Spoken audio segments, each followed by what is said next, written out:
So I'm David Forbes, and I work at the University of Arizona. I'm a staff engineer. I'm not one of these scientists with fancy degrees, so I can't tell you anything about astronomy. But on the other hand, I've learned a lot from all of the scientists that I work with. I'm going to be telling you about the Arizona Radio Observatory. We have 2 single-dish antennas in Arizona, and we do VLBI on the side. And I'll be telling you about the ARO wideband spectrometer that I built called AROWS. And lastly, I'll be talking about the future, because the first part of my talk is about the past. Arizona Radio Observatory is a division of Stewart Observatory, which is the part of the astronomy department at the University of Arizona, which is one of the biggest astronomy schools in the world, it seems.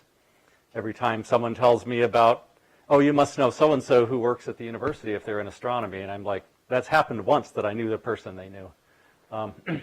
We have these 2 radio telescopes, the submillimeter telescope on Mount Graham, and this was built as a collaboration with MPIFR back in the 90s. It's, the receivers we have go from about 200 to 800 gigahertz. Not all of them are on the telescope at all the time. And this is, it's quite an impressive machine. A lot of the receivers we have were developed for the ALMA project, although we're starting to develop receivers in-house. This is the other telescope we operate. This is on Kitt Peak. This is the 12-meter telescope, which started life in the mid-60s as the 36-foot telescope and was basically where molecular spectroscopy and millimeter wave started happening, as well as the 4th language was written there. This receiver, being at a lower altitude of 6,000 feet, has lower frequency operation. It's about 60 to 250 gigahertz. We've just installed a 1.3 millimeter receiver on this for doing VLBI work, and the SMT is also used for VLBI. This telescope at lower frequencies has been involved in VLBI since the 90s. So it's quite a venerable machine, and it's a lot of fun to work on. The lab where they keep the spare parts is a real museum. Most of the work we do is molecular spectroscopy, and so we'll do surveys and we'll study star formation and dynamics of interstellar medium and things like that. This is one example. This is a survey that one of our students, Emily Tenenbaum, did a few years ago, and each one of these, let's see, you'll see this is 1 gigahertz bandwidth here, and this is looking at the little tiny line there down at the thousandths of a Kelvin. You can see there's an awful lot of molecular lines here, and this spectrum goes on for about 30 pages in the paper. So you can see that we need to cover a lot of bandwidth. This is from, you're seeing from 218 to 220 gigahertz here. So that's kind of what we do. So for surveys like that, where you're looking at all the molecules, you need to have, let's see, your receiver produces a lower sideband and an upper sideband, and the IF signals are 4 gigahertz wide. These are gigahertz here. But the spectrometers that we have were made way back when, and they tend to have about that much bandwidth. So obviously, if we made a new spectrometer, it would make life a lot faster for the astronomers. This is an example of the equipment that we were dealing with. Like I said, this is an historical talk. This is the shiny new spectrometer at the 12-meter telescope at the time. This was made in 1993. It's the MAC correlator. It's an offshoot of something they did at Green Bank. And this is the other spectrometer we've been using. This was built in 1974. Each of those cables is about 1 inch in diameter, and they carry all of the frequency channels around. So it's delightful stuff. I've had to maintain this for a long time. There's a good view of the insides. It looks kind of like a Japanese transistor radio.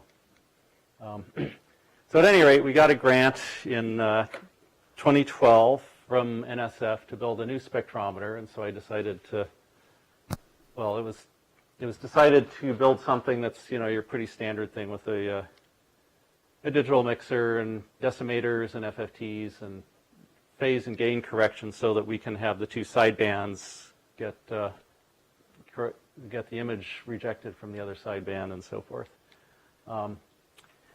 we were looking around at the time for hardware that would be able to handle the whole 4 gigahertz bandwidth, and the director of the observatory was unhappy with the behavior of segmented spectrometers because when you're integrating over a long time, the baselines tend to get steps in them where you've patched together the 2 pieces of the spectrometer because it's hard to get them stable enough to produce a flat baseline. So we ended up finding this thing made by Curtis Wright, which is in the defense industry, and it's a board that has this iLinks Vertex 7 FPGA on it underneath the heatsink. And up here, there's a couple of Tektronix digitizer chips that run at 12 gigasamples per second, which is more gigasamples per second than any of the Casper hardware was capable of at the time. So we ended up designing a spectrometer, and it has a bunch of different modes, which you'll notice the 4,000 megahertz usable, these are usable bandwidth, not the Nyquist bandwidth. So it has a usable bandwidth of 4 gigahertz in its widest mode, which is 625 kilohertz per frequency bin, and it goes all the way down to about 20 kilohertz. So it's an impressive spectrometer, and I spent the next year or so coding pieces of it in VHDL and buying IP from other companies that had it, and getting the fellow Kevin Rauch at the University of Maryland, who nicely wrote a decimator for us. This is the Vertex 690T part, which you'll notice has a lot of stuff in it. We haven't implemented the image rejection improvement, and that's what this empty spot right here is for, so that we can do the, the gain and phase correction. This is, I think it's 67% of the BRAM is used up and 40% of the DSP units.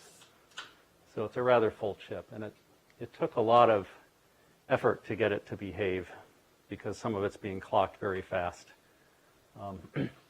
This is the unit installed at the telescope. It's this little tiny thing right here.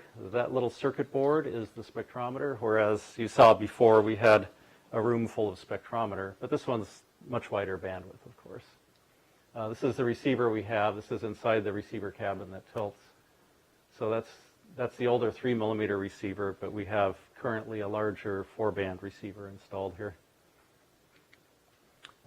I ran into some interesting timing problems getting the thing to work. It's a 32-way parallel data stream, and one of the curious side effects was that every now and then you'd get interesting hash coming in on the spectrum.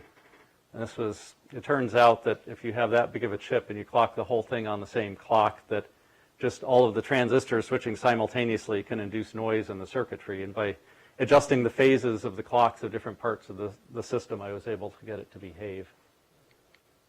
This is the unit being tested in Tucson. We have a receiver, which is kind of our standard sort of receiver that bolts into the telescope. And you'll notice, of course, all the finest, latest test equipment we have from Keysight. I think they're actually called HP. Here's the first spectrum we made. It's about 4 gigahertz of bandwidth, and there's anytime you point this thing at the sky, you'll see dozens of different lines. It's really fascinating. We also got to see the Wi-Fi at the next telescope, of course, because it comes into the IF. Our IF is 4 to 8 gigahertz. So it's a very good Wi-Fi snooper. I'm currently working on an expansion to this to get higher resolution work so that we can have 4 spectral windows looking at different molecules at the same time on each sideband, and that has modes from 78 kilohertz down to 9 kilohertz, and it will cover still a respectable 160 down to 20 megahertz. So this is used for doing hyperfine line structure and starless cores and other things like that, which again doesn't make much sense to me being an engineer. So that kind of describes where we're at. Now we did not use Casper to develop this because at the time the Vertex 7 required Vivado, and Casper was at the time stuck in ISE because they were using Vertex 6 for the Roach 2. So the tools completely mismatched, and it seemed like I could spend 2 years working on the tools, or I could spend a year building a spectrometer. So I chose to build the spectrometer. But nowadays there's this thing, the ZCU 111, which Casper is interested in supporting, and might well be capable of doing the sort of wide bandwidth work we're interested in. The digitizers in this thing, there's a lot of them, but they're not really wideband. So I'm interested in doing some tricks. Some of you are familiar with this. You can use an IQ mixer to get both the positive and negative frequencies out of your IF at the same time, which will double the bandwidth for free if you can get the thing to be stable. And you can also interleave the A to D converters to get, again, twice the bandwidth, since you have a lot of A to D converters of limited gigabits per second on this device. So these are areas I'm interested in pursuing as research projects for grad students, because if you can double the bandwidth of an existing piece of hardware for basically for free, it's definitely worth doing that, right? And the Xilinx guy tells me it can't be done, and the folks who did Meerkat told me it can't be done, but to me that's just a challenge. So the other thing about that Curtiss-Wright board is that A, it was expensive, and B, it was a dead end. They dabbled in high-speed digitizers, and then they decided it was too much trouble, so they stopped doing it. So there is no upgrade path for that thing. But fortunately, Xilinx appears to be planning on future generations of these things, so we can at least expect this idea of all the A to D converters on the FPGA to be a thing that exists moving forward. Let's see. So in conclusion, I'd like to thank various people for all of this work that I did. Lucy Zuris is the person who made the grant happen at the U of A. She's in the chemistry department.